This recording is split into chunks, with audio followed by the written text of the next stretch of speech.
I just wanted to, give you a little bit of a warning whenever you're listening to my channel and I tell you about the electric blankets and the power bank, that you realize that electric blankets can actually be very dangerous if you're not cautious when you're using them.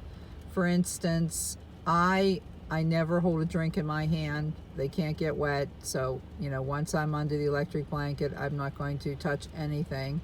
And if I'm really in desperate need of a drink, I'll shut it off and remove it from my body.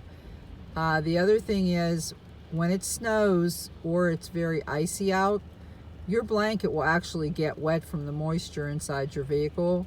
So I use the electric blanket as the first layer.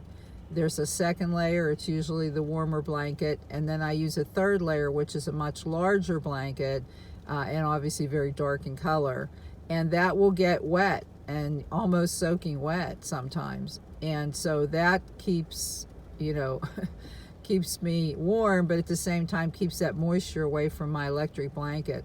So be very, very careful. Even if it's not snowing, raining, your body lets off a lot of moisture and you're going to get foggy windows.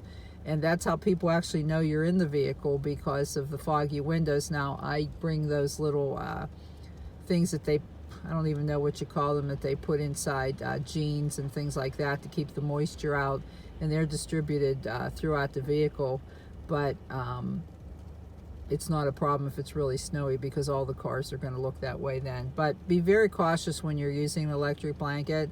And I don't even use it unless it goes under 20 degrees, because you really don't need it. You get used to it.